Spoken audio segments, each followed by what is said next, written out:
Welcome to the You Go First podcast. This is the place where we bring together thought leaders, business pioneers, personal development gurus, and just about any person we discover that will inspire and compel you to go first in all areas of your life. Please welcome keynote speaker, philanthropist, and the official head dream chaser for Odyssey Teams, Inc., our host, Lane Hensley. Hey, Bob, you go first.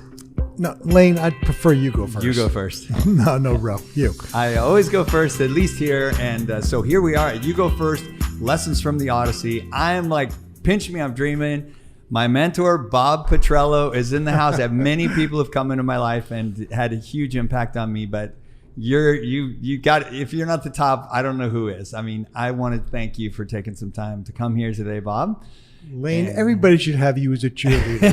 I'm your hype man. You're the best. You know what? I love this show. I love just sitting down and capturing a sense of conversations I've had with people who have changed my life. And there's been many times where we've talked and you say things that just blow my mind. I think, wow, I wish we recorded that. So to introduce our guest today, Bob Petrello lives in San Diego, originally from New York. You're a psychologist, and I met you because, of course, you do lots of executive coaching and leadership development for Disney and other huge companies. And I was blessed enough to be brought in to support you at one of your programs once upon a time, and it was life-changing for me. Not only because the day that we worked together, I think the first time I was on The Price is Right, like my episode was airing. Right. But you asked me, and I want to remember this, we have a ton to unpack today, but you asked me 3 questions like, what did I admire in my parents? Is that it? Yeah. What did I admire in my parents? What was a need I had that went unmet? And how did I adapt myself or develop some coping mechanism to mask that pain? Right. And I feel emotional just like sitting here and going through it. And it rocked me. And I want our listeners to have a chance to get, how did you get that theory? What are other theories? And what's your new thing? Because you've been talking to me about this new kind of evolution of everything that you've put together in your career. Right. Please, Bob, thanks for being here. Tell us about yourself and let's dive in. Well, Lane, first of all, it's really, I have so much love and respect for you that it's an honor to be doing this with you. Thank you. So let's dive into those 3 questions. I want to assure your audience that I just didn't walk up to Lane and say, what did you admire about your mother? That'd be a little rough. I could take it. It's known by many names. It's a proprietary process developed by my absolutely best friend, Dr. Paul Brenner. Paul was a major figure in medicine of the soul, medicine of the heart. One of the biggest OBGYN practices in La Jolla, innovative cancer surgery for women, moved on into the field of psychology and consciousness. And he's known a lot of the greats. And in his psychology practice, he developed 3 questions that if a person can answer these 3 questions, he was able to draw out a map of how this person might show up in life in many, many different ways. What might be some of their biggest interpersonal issues? How might they work in a team? What might happen to them in love, intimate relationships? What qualities or characteristics did you admire in both your mom and your dad? And one word that he says, please don't use, is my mom loved me. Tell me what way did your mom love you? Did she provide security for you? Was she a good cook? What did you really admire? Answer the same question about your dad. Second question is, what's the unmet need? What would you have wanted from your mom and your dad that you didn't get? And it's not trying to find fault with your mother and father. Mm-hmm. Perhaps your dad was working for the family and had to do 2 jobs. So the unmet need is I didn't see him a lot. There wasn't a lot of time. And of course, if you don't have a mom and dad in the traditional sense, whoever's caring for you as a child. Yeah. Exactly. The third is, what are the coping mechanisms that you use to not feel the discomfort of that unmet need? Because, basic psychology, kids don't like to feel uncomfortable. And so then what they do is they'll act in a certain way to deflect that discomfort, hopefully to transform it. So if someone can answer those 3 questions, I can draw out for them this very interesting roadmap. And I think it's been one of the aces in the hole I've had as being an executive coach. Yeah. That I've had comments, people have said, "You've saved me 2 years of therapy," or "I've been talking to my therapist for so long, and you just kind of, you got right to the heart of it." Yeah. Well, it's what I love about it is that the questions are somewhat mathematical, almost like a computer would work. There's a certain bandwidth of information that comes out of each question. So for a listener out there right now, they're thinking, okay, how would I answer these questions? And I know you worked for the Center for Creative Leadership for a long time. That's kind of where you honed maybe your craft as part of like this bigger system. And then you went out on your own and used these mentors or best friends that had these gifts for you. So, right. And those are questions you've been asking to top executives within Disney and other companies. And Yes. And it's like, it's really walking on the edge because you don't, it's not therapy. However, the issues that come up are tremendously deep. And at Disney once, they brought in, I think about 100 managers from around the world, and having people begin to look at some interesting patterns that I've seen in working with people. One of the truths, I think one that you like, is that people's weaknesses in most instances are their strengths taken to excess. Bob is quick and he comes to conclusions really, really quickly. And then I look at the things around development and they're like, sometimes Bob goes too fast. Sometimes Bob doesn't ask me, and people are thinking, what do you want from me? What do you want from me? Yeah. And when they can begin to understand how their wiring works, let me dive into one question and use me as an example. When you're looking at identifying these core values from the male and female in the process, they break down into pretty much 3 essential categories. They have so much meaning that they hit our life as our core values, the qualities and characteristics that we really, really have embodied ourselves. Our sense of entitlement. If people aren't acting out of our core values, we'll feel like something's missing. And it's our direct language for love. If any of the listeners out there are looking at writing an ad for, wanting to hook up with somebody, They don't write ads anymore. Oh, they don't? Now there's dating sites and stuff. I've been so out of that. Yes, if they're typing in like, this is me. This is me. Just put down the qualities and characteristics that you admired about your parents. And more than likely, you're going to find somebody that you have a tendency to resonate with. Yeah. So let me give you an example by what I mean about how do you identify one of these qualities and characteristics. Yeah. So when you look at your parent, I look at my mom, for instance, and I think of, God, what I liked about my mom was her independence. She really was, a person that did many things kind of before they were really, popular. A working woman, in the 30s. In Manhattan, not a lot of people doing it. I remember her taking me into New York City and really feeling like, wow, this person knows where they're going. They have this sense of independence, strength. My dad was very generous. I can remember him when he were going out to visit the relatives in New Jersey. We'd stop at a special cookie place because the relatives out there like these cookies. And I saw how people responded to him when he gave the cookies. There was love. So I would say that independence and generosity are qualities and characteristics that are on my core value list. No question. I've known you 20 plus years. Okay. This is awesome. Okay, so here's how the system works. Unbeknownst to you, whenever you have identified your core value, you've set up a major system in play. So let me demonstrate with my words.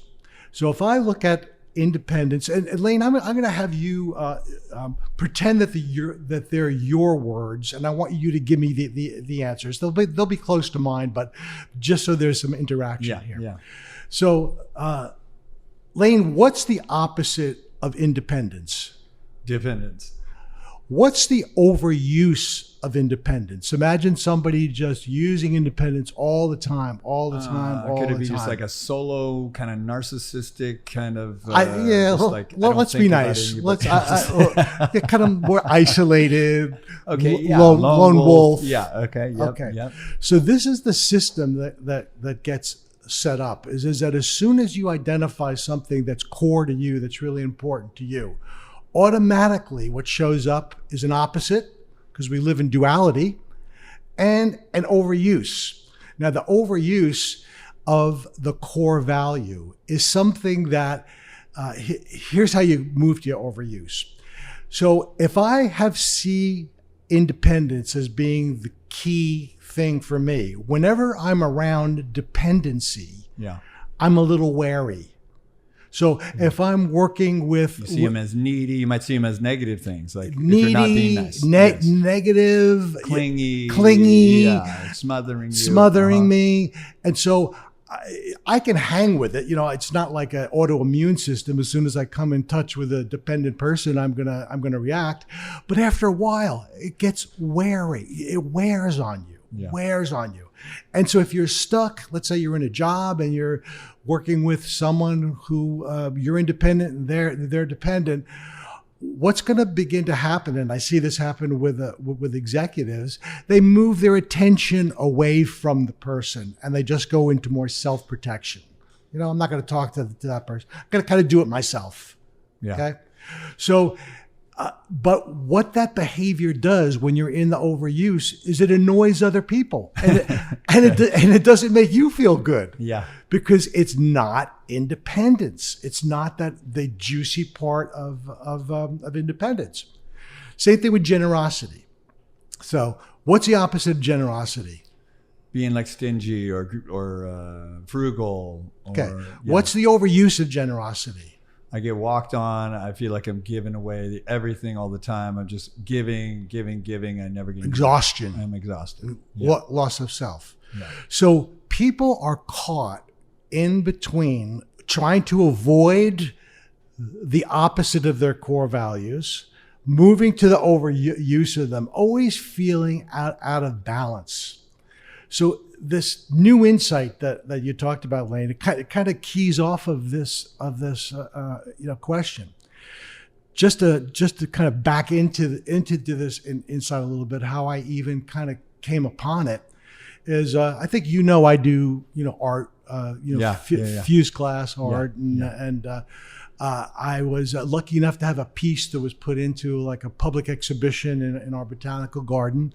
And I had a buddy coming over, and he was he's an art critic. He's a art buyer, and he kind of knows like legit. Okay, he's I'm bringing legit. in the pro here. He's What's legit. he gonna think of my musing? So I'm feeling pretty proud. I said, hey, Robert, I want to show you something I got in an exhibition. He looks at this and he goes, that's great. That is really, really good. I really like it. You're like, whoa, it's good. So I'm feeling, all right, good. Now, there's a few other pieces I want to show you. So I'm taking him around. He's going, nah, I don't like that. That's okay. No. Yeah. And you're looking at it, scratching your head. This curiosity came up for me. I thought, what does he see? Because to me, I look at them and they look like just finished pieces of art to me. So I said, what makes you like something and what makes you not like something? And he goes, oh, it's very simple. It's the geometry of it. I said, well, and he takes out a piece of paper and draws for me this ratio that he called it's the golden ratio or the golden triangle, and shows me that by placing things on in my artwork in a certain proportion, that the eye goes to it and feels comforted there. And he goes, I want you to buy a book. He says the book is called The Power of Limits. And I'll just hold the book up here now. I'm not suggesting this book is a tough read. It's not like, but I feel this book has changed my life. It's a guy, I can't barely pronounce his name, Giorgi Dossi, a pattern forming process that goes through all of nature and some man-made, buildings, art, pottery, whatever. Yeah. That is essentially representing the tension of opposites. The bottom line is what you're seeing here is the Fibonacci sequence. And it's showing the creation of this spiral mathematically. And it's coming from these rectangles that you can see. Here's the first one. They call it the minor, the major, the minor, the major, the minor, the major. And what you see in this is no matter how small you go or how large you go, this proportion will stay the same. This proportion in like they talked about it in biology. So you're seeing a daisy grow. I love they have a quick picture of here's this daisy, and then they show mathematically about how this daisy, each one of these little buds, is created through. It's a mathematical proposition. To make that look like it is, it follows that unbelievable mathematical equation. Yeah, so now we're talking about art. We're talking about the questions you asked me in the beginning and some of those really early conversations we had. When I remember you, the first time we worked together and, maybe I was, doing my thing and you're like, hey, look, here's what I need from you. I need to be able to talk to you about X, Y, or Z that I saw in your delivery. And if I can't have this conversation with you, I know myself, I'll distance myself from you. Yeah. And I just echoed back as you're talking about that. And here and I of course embraced it, like, teach me, sensei. Like I'm always just thirsty for more Bob. And I know you've even done like a program you call an Epiphany with Bob, where you were spending 24 hours or a certain amount of time with executives going, I can guarantee you an epiphany, a guaranteed epiphany. I guarantee you. And every time I'm with you, I have these guaranteed epiphanies. And I hope right now listeners are able to just really lock in on this evolution, because you take these simple, beautiful kind of thoughts, and you're obviously a gifted facilitator and you're just so good at connecting with people. I love being around you. But and now I know you've talked to me about this relationship between this minor and major. Yes. And how it impacts the way Jean and I, my wife and I, like what parts of our relationship are in that minor major balance, and how you're creating something new. And so from the perfect balance of nature, you're saying, like, or the perfect balance of beautiful art, or right. The same is true in our social relationships. That's what I'm coming to. That's what I'm coming to. So let me take that and just expand the example. So, Lane, let's be bold here. Let's get what is if you look back at a core value, our core values. Not only, I don't believe any theory holds everything, but I believe in the concept of the 80-20 principle. That if you can find, if 20% is causing 80% of your outcomes, 20% of behavior is causing 80% of your outcomes, wouldn't it be smart to look at the 20%? Sure. So the 20% for me is you get your core values from your parents, but let's see if you can give me one of your core values. Like loyalty. Like okay. Ross all right. People Perfect. around me that I just know we're loyal to each other. We just we have each other's back, so to speak. Okay, so here's how the process works. What's the opposite of loyalty? So when I can't trust them, distrust or disloyalty. Disloyalty. Yeah. Okay. There's no gotcha game in any of these questions. Okay. What's the overuse of loyalty? I could become blind to the evolution of our relationship. Yeah, you become blind to like because you want to be loyal, it'd be very hard for you to, maybe make tough decisions. Okay, I'm locked in. Yeah. What is in your words? Or I would sacrifice too much of myself. Sacrifice too much of yourself. I lose myself in my loyalty to a person. Exactly. Or to a thing. Okay. So here is the understanding from this book I got. Everything works in terms of paradox, opposing forces. So loyalty is always going to be a major thrust for you. But when we identify your true minor of your paradox is loyalty to self.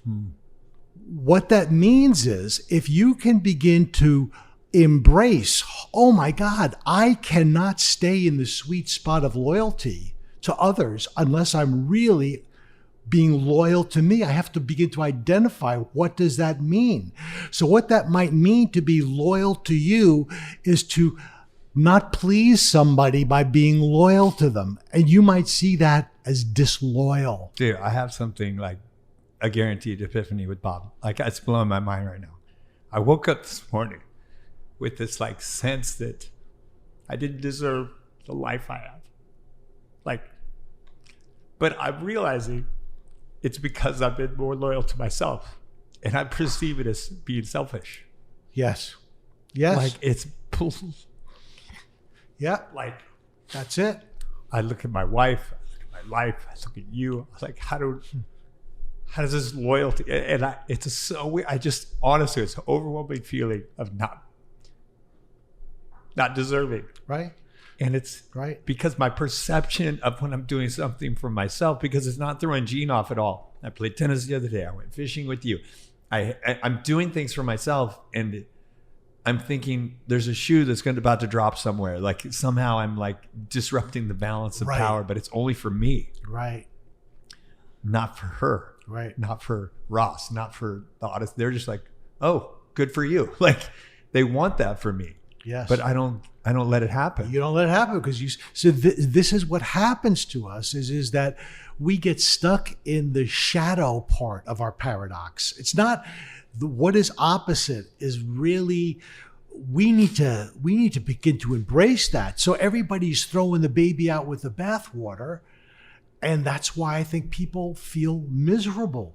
Because they have not identified their true paradox. At least I like models. I don't think just finding what your true paradox is going to we'll have a breakthrough like maybe you've had with this. But I think we have to begin to see our lives as what good duality looks like. Yeah. I want to be a good-looking daisy. I don't want to be a warped daisy. Now, some people, they think of duality, think of equality, like the head and tails of a penny, but it's not. It's not duality of balance. It's this, and I think a lot of people have gotten the idea of duality from the yin yang sign, which is a 50-50 model. That's not how duality works. There's a major and a minor. Major and a minor. So to give the audience a couple of more examples with mine. So the true opposite of independent is interdependent. So if I know that I need interdependence to really make independence work, I don't have to have a fear of asking help from anybody else, that I'm going to be losing my independence, because I know that I need some interdependence to make dependence work. Interdependence is my minor.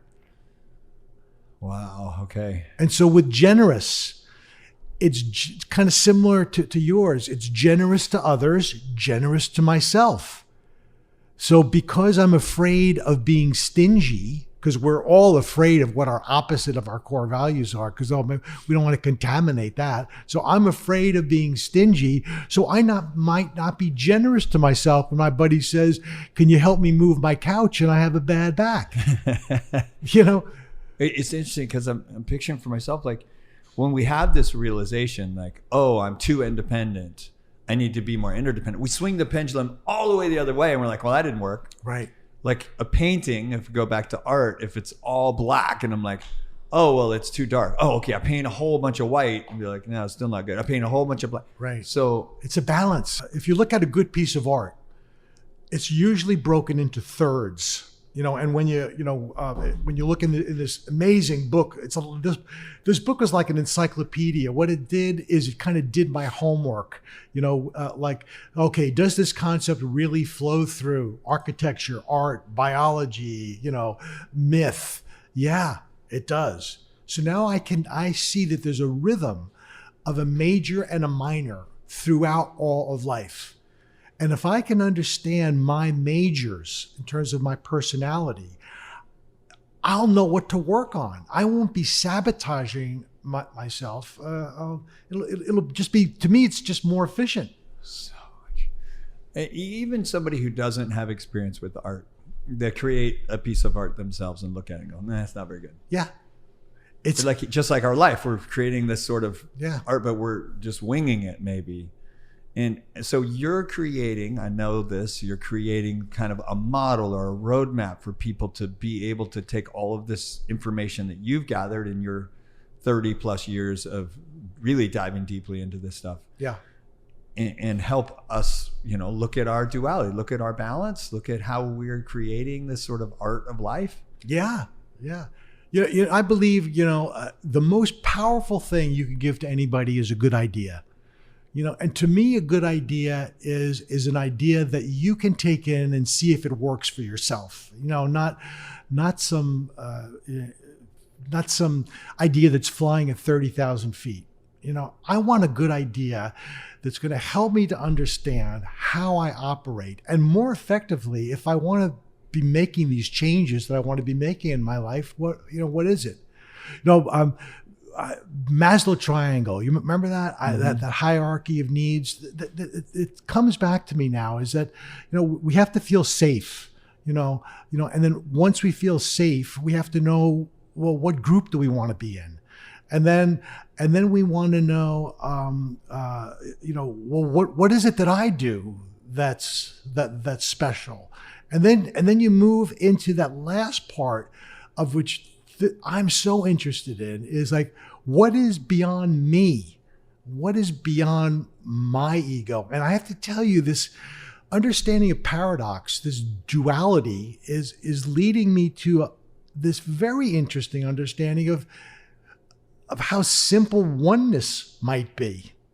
You know, like in the spiritual, worldly, create, just like energy. Exactly. Sense. You know, and it's such a, you know, I would say the spiritual quest has been, you know, ever since my early 20s, has really been the major focus, you know, and using, you know, this whole psychology work of, you know, in connecting with people is really, well, who am I? What is this all about? And I'm finding, golly, there's actually, once I understand duality, once I understand that it's opposing forces, there's something comforting that is happening to me. My like in that, you know, like yesterday in the boat was a perfect example of this. Is that if you talk to old friends of mine, they would probably say Bob is a pretty thin skin. He takes things personally. He's not great with critical feedback. Yeah.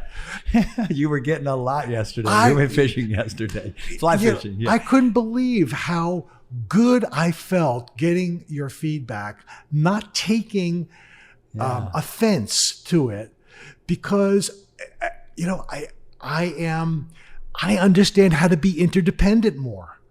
I know that okay, no, I'm gonna get on a boat and I'm gonna be able to do it and I'm gonna be able to do it right and I want to get their good feedback. All that kind of went out the door. It was like, wow, I'm learning a new thing. And in learning this new thing, I have to be independent. I have to be doing it, but I really need a big dose of interdependence, right? I wasn't thinking that way, I wasn't, but that's kind of what happened. Yeah. And I love getting your guys' feedback is, wow, you took a lot of hard feedback. It wasn't, but it was loving. It was loving. Yeah. But there's something about that makes me, I don't know, Lane. It's this might be. I think this is more info for another talk that we might have, because I don't want to muddy the waters of. I want to stick with this concept of duality that I feel is like almost a hack into the personality. Yeah. Well, in that, because I felt that, and I'm like, we could do a whole conversation on just really the art of taking feedback and how to pack that. Because yesterday we went fly fishing. You had not fished much at all. Yeah. And Tom and I, my fishing partner and good friend, we were giving you more feedback than probably we've ever given anybody. And you were just like, I love it. Like, thank you. And we're just like, how long is his fuse? Like, how much can he take? And you're like Rocky, we're just giving you body blow. The fish are giving you feedback. Snapped it off, lost that one. The line is giving you feedback. It's wrapped up, and you're just, I'm loving every second. I'm like, every second? I'm like, and the joy in you. And I really think that, you've discovered a sense of the fountain of youth. Can I tell people your age? Like, sure. I mean, people are seeing you on the screen here. If you're watching, you have discovered the fountain of youth. You are 73 years old. Is that right? 74. We are 20 years apart. And I've known you 20 plus years, and you just get younger in your spirit and your physio. You're just in amazing shape. And I know, we're going to travel together. I want to learn more from you. And this is just a beginning. I want this to be a beginning of a conversation. For our listeners out there who are discovering this Bob Petrello person, you're a mentor for me. You've been like this teacher for so many. And this is just scratching the surface of what you're doing and how to awaken I think, understanding of duality. And it's done that for me. And it's really intensely personal. And I see it in just who you are right now. It's so beautiful to see where you are with art and with your leadership, coaching. You've never marketed yourself. Right. It's all word of mouth. I don't think I've ever seen a business card or letterhead or you always tell me, like, I don't even have contracts with my clients. They say when to show up and you show up.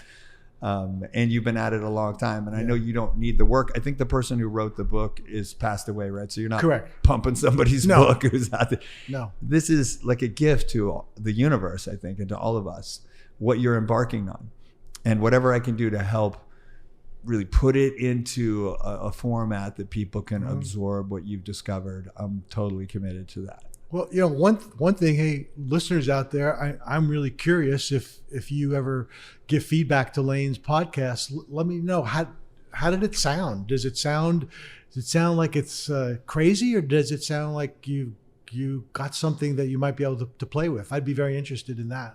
Yeah, because I'm really not doing this for me, Lane. I feel like this is something I'm in that semi-retirement mode. I don't feel like I have another thing I got to do, but I feel like it's the energy coming through me that wants to talk about this. And so that's kind of how I worked my career. I'll work if there's work there, and the same with this. If this is helpful to people, I want to get it out there, but I'm not looking to make a big business from this. Well, you told me a long time ago when we were just talking, maybe before a program, I think you were talking about Buddha or something. You're just like, do your work, Lane. Like, discover what your work is and then do that. And you always have such peace. And I'm like, I'm going here, I'm going there. I'm like, kids, and I want to write a book and all that. And you always just drop in such beautiful wisdom to me. And I'm thankful to you. I'm thankful you spent some time here today at You Go First and the lessons from the Odyssey. You're a big part of my Odyssey or journey of life, and look forward to learning a lot more from you. Thanks. This is fun. I love you, brother. Yeah, I love you too, man. And I appreciate the gift of being able to help get the message out. Because like you said, like it's just coming out of you, and I want to help try to package it. Ross and I are excited to get to try to catch this genie in a bottle and share it with the world. Because you move with such just joy and just like appreciation for the world around you. And people need more of that. Most people are pretty unsatisfied with their existence, and they maybe don't know what they're looking for. They're thinking, if I had shredded abs, I'd be happy, and if I had a nicer car, I'd be happy. And if my spouse would just do this, I'd be happy, or my kids could, and those things don't happen, there's something missing from that strategy. And I think you're onto it. I really think you're onto it. Yeah. Thank you, brother. All right. So listeners out there, look for some more from Bob Petrello, because we're not going to let him off that easy. We're going to get some more of this conversation going. And so thank you everybody for listening. I hope you enjoyed the episode. Again, like Bob said, throw some feedback into the comments about just how this message resonated with you. Did you think deeply about those questions that he asked me and is asking each of us to think about? And where in your life have you maybe struck the right balance or been looking at creating the wrong balance? And that's why the art of your life isn't as beautiful as it could be. Yeah. All right. Thanks a lot. And we'll catch you on the next podcast. Thanks for listening to another episode of You Go First. We hope you enjoyed the show. If you want to listen to another episode, you can find us at yougofirst.live, or you can see more about our host, Lane Hensley, on his Instagram at OneDreamChaser. To learn more about his company, Odyssey Teams Inc., go to odysseyteams.com or follow all their social media channels at Odyssey Teams. Thanks again, and we hope that you will go first to share our podcast with a friend or colleague. Now, you go first.